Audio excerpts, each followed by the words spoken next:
அதிமுக தலைவர்களை கொச்சைப்படுத்தியவர்களோடு மீண்டும் கூட்டணி என்றால் சமரசமாகிவிட்டார்களா என தமிழ்நாடு காங்கிரஸ் கமிட்டி தலைவர் செல்வ பெருந்தகை கேள்வி எழுப்பியுள்ளார். நியூஸ் 18 தமிழ்நாட்டுக்கு அவர் அளித்த பிரத்யேக பேட்டியில் முன்னாள் அமைச்சர் ஜெயக்குமார் தனது நிலைப்பாட்டை மறந்துவிட்டாரா என்றும் கேள்வி எழுப்பியுள்ளார். அதிமுக பாஜக கூட்டணி அமைத்தால் நான் அதிமுகவிலிருந்து விலகுவேன் அப்படின்னு நான் சொல்லல அப்படின்னு சொல்லிட்டு முன்னாள் அமைச்சர் ஜெயக்குமார் சொல்லியிருக்காரு. அதே போன்று பதவிக்காக யார் வீட்டு வாசல் படிக்கும் நான் சென்றதில்லை அப்படிங்கறதையும் சொல்லியிருக்காரு. எப்படி பாக்குறீங்க? இல்ல, ரெண்டு விஷயம். இது அதிமுகவுடைய உட்கட்சி விவகாரம்.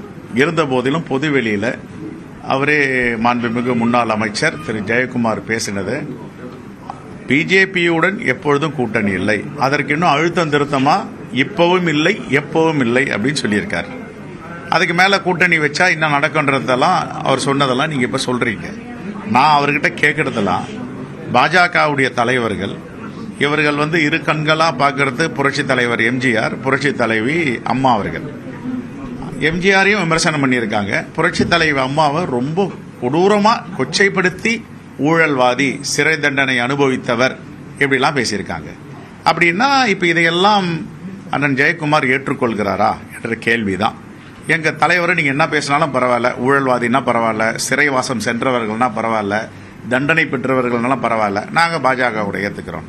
ஏன்னா அவர் சொன்னதை மோடியோ அமித்ஷாவோ ஒரு வாரத்தை கூட கண்டிக்கல. மேனாள் முதலமைச்சர் ஒரு பெண்மணி, நீத்தார் பெருமைன்னு தமிழ்நாட்டு பாரம்பரியத்தில் இலக்கியம் இலக்கணம் எல்லாத்திலையும் சொல்லுது. நீத்தார் பெருமைன்னா ஒருத்தர் இறந்து போயிட்டா அவங்கள தெய்வமா தான் பார்க்கணும், பெருமையை தான் பேசணும், சிறுமைப்படுத்தக்கூடாது.